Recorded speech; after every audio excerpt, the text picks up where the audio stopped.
Hello friends, welcomes to Kanaka சமையல். இன்றைக்கி நாம் பார்க்க போகிறது ரொம்பவே ஈஸியான டேஸ்டியான யம்மி சிக்கன் பாஸ்தா ரெசிபி. இப்போ இருக்க எல்லா குழந்தைங்களுக்கும் ரொம்பவே பிடிச்சமான ஒரு டிஷ்னால் அது சிக்கன் பாஸ்தா தானே சொல்லலாம்.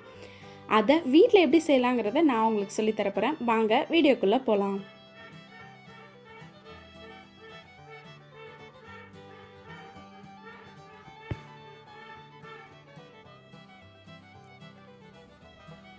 தேவையான பொருட்கள் பார்த்துக்கலாம். 1/4 கிலோ போன்லெஸ் சிக்கன், மிளகுத்தூள், இஞ்சி பூண்டு விழுது,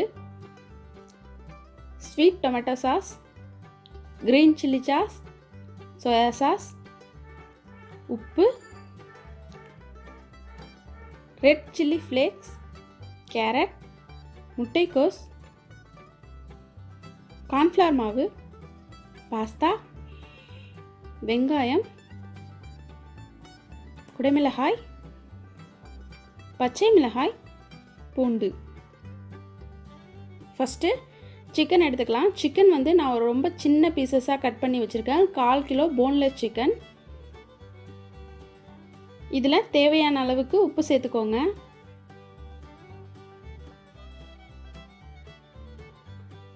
மிளகுத்தூள் 1 டேபிள் ஸ்பூன்,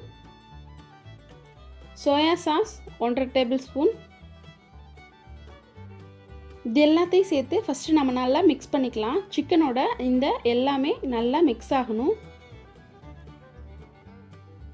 ஃபுல்லாக எல்லா இடத்துலையும் கோட் ஆகிற அளவுக்கு ஃபஸ்ட்டு மிக்ஸ் பண்ணிப்போம். இப்போ இது நல்லாவே மிக்ஸ் ஆகிடுச்சு.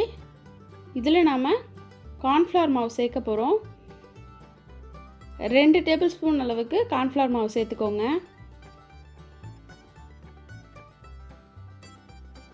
கார்ன்ஃப்ளவர் மாவு சேர்த்துட்டு நல்லா மிக்ஸ் பண்ணிக்கோங்க. எல்லா இடத்துலையும் கார்ன் மாவு நல்லா ஒட்டணும். ஏன்னா சிக்கனை நம்ம ஆயிலில் ஃப்ரை பண்ணும்போது அது ஒன்றோட ஒன்று ஒட்டாமல் நல்லா கிறிஸ்பியாக வரணும் அப்படிங்கிறதுக்காக தான் நம்ம இந்த இது சேர்த்துருக்கோம். மசாலாவும் நல்லா சிக்கனோட ஒட்டியே இருக்கும். இப்போ இது ஒரு மணி நேரம் ஊறட்டும். நாம் அதுக்குள்ளே பாஸ்தாவை குக் பண்ணி எடுத்துடலாம். ஒரு பாத்திரத்தில் பாதி அளவுக்கு தண்ணி விட்டுருக்கேன். 1 டேபிள் ஸ்பூன் உப்பு, 1 டேபிள் ஸ்பூன் ஆயில் விட்டுக்கோங்க. ஆயில் பாஸ்தா ஒன்றோட ஒன்று நல்லா ஒட்டாமல் தனித்தனியாக பிரிஞ்சு இருக்கணுங்கிறதுக்காக சேர்த்துருக்கேன். இப்போ தண்ணி நல்லா கொதிச்சிருச்சு. இதில் நம்ம பாஸ்தா சேர்த்துக்கலாம். ஒரு கப் அளவுக்கு பாஸ்தா சேர்த்துருக்கேன்.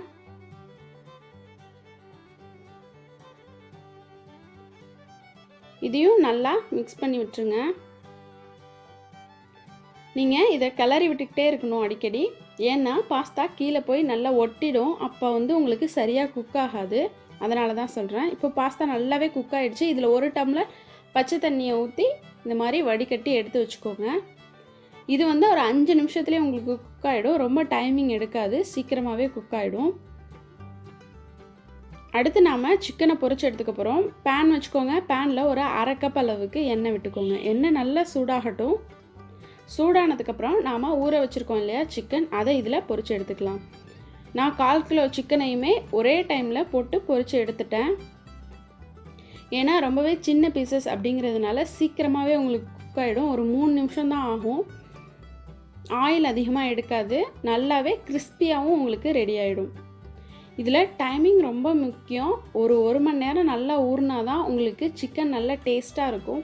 நீங்கள் அவசரமாக செஞ்சீங்க, ரொம்ப டைமிங் கம்மியாக தான் ஊற வச்சிங்க அப்படின்னா உங்களுக்கு சிக்கன் நல்லா டேஸ்ட்டாக வராது. இப்போது சிக்கன் நல்லாவே வெந்துருச்சு. உங்களுக்கு அந்த பபிள்ஸ்லாம் நல்லா அடங்கிடுச்சு பார்த்தீங்களா? இந்த மாதிரி இருந்துச்சுன்னா உங்களுக்கு சிக்கன் நல்லா குக் ஆகிடுச்சுன்னு அர்த்தம். இந்த டைமில் நீங்கள் எடுத்துக்கலாம்.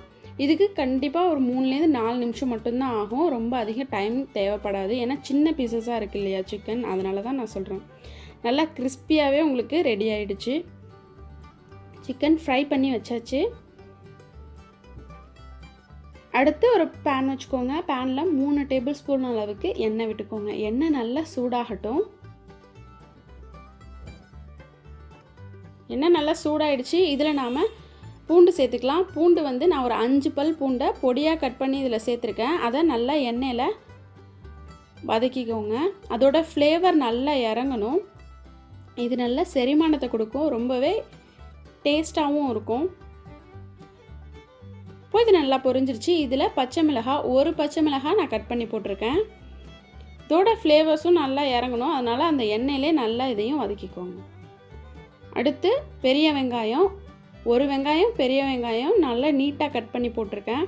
அதையும் சேர்த்து நல்லா வதக்கிக்கோங்க. நல்லா ரா ஸ்மெல் போகணும், அதோட கலர் மாறணும், அது வரைக்கும் வதக்கிக்கோங்க.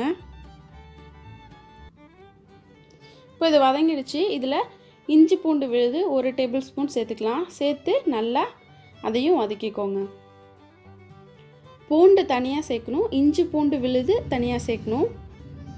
இப்போ எல்லாம் வதங்கிடுச்சு. இதில் நாம் குடமிளகாய், கேரட், முட்டைக்கோஸ் இதெல்லாத்தையும் சேர்த்து நல்லா வதக்க போகிறோம்.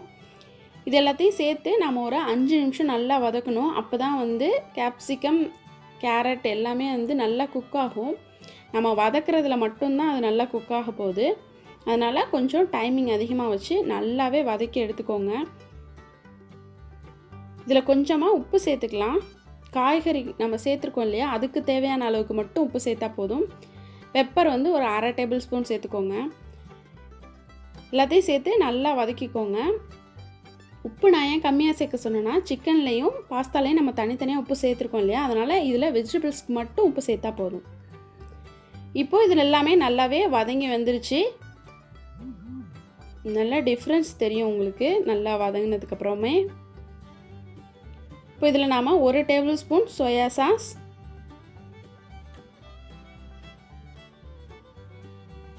2 table spoon tomato sauce, 1 table spoon green chilli sauce. நான் க்ரீன் சில்லி சாஸ் சேர்த்துருக்கேன். உங்களுக்கு ரெட் சில்லி சாஸ் பிடிச்சிருந்துச்சுன்னா நீங்கள் அதை கூட சேர்த்து நீங்கள் செய்யலாம். இந்த சாஸ் தான் போடணும்னு இல்லை, உங்களுக்கு எது ஃப்ளேவர் உங்களுக்கு பிடிச்சிருக்கோ அந்த ஃப்ளேவர் நீங்கள் யூஸ் பண்ணிக்கலாம். இதெல்லாத்தையும் சேர்த்து நல்லா மிக்ஸ் பண்ணிவிடுங்க. நல்லா வதக்கிக்கோங்க. ஒரு நிமிஷம் நல்லா வதக்கினதுக்கப்புறமா நம்ம இதில் ரெட் சில்லி ஃப்ளேக்ஸ் சேர்த்துக்கலாம். அதாவது காஞ்ச மிளகாய் இருக்கு இல்லையா, காஞ்ச மிளகாயை ஒரு 10 மிளகாய் எடுத்து மிக்சியில் நான் 1-2 அரைச்சி இதில் சேர்த்துருக்கேன். 1 டேபிள் ஸ்பூன் தான் நான் இதில் சேர்த்துருக்கேன். சேர்த்து அதையும் நல்லா வதக்கிக்கோங்க.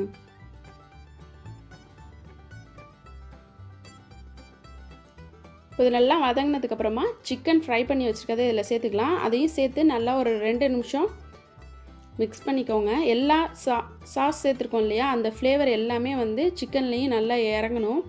அதனால் ஒரு 2 நிமிஷம் நல்லா வதக்கிட்டு அதுக்கப்புறமா நாம் குக் பண்ணி வச்சுருக்க பாஸ்தாவை சேர்த்துக்கலாம்.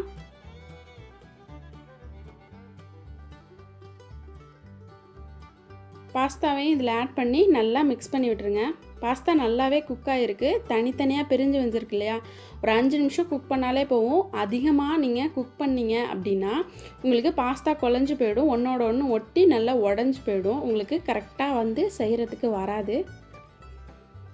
இப்போ இது எல்லாமே நல்லா மிக்ஸ் ஆகிடுச்சு, நல்லா ஃப்ளேவரிஷாக இருக்குது.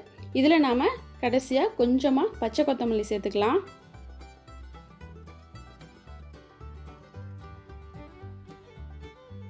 இதையும் சேர்த்து ஒரு நிமிஷம் நல்லா கிளறி விட்டுட்டு நீங்கள் இதை சர்வ் பண்ணலாம். ரொம்பவே சூப்பரான யம்மியான டேஸ்டியான சிக்கன் பாஸ்தா ரெடி ஆகிடுச்சு. இந்த வீடியோ உங்களுக்கு பிடிச்சிருந்துச்சுன்னா எல்லாருக்கும் ஷேர் பண்ணுங்கள், எங்கள் சேனலை சப்ஸ்கிரைப் பண்ணுங்கள், கூடவே பக்கத்தில் இருக்க பெல் பட்டனை ப்ரெஸ் பண்ண மறந்துடாதீங்க.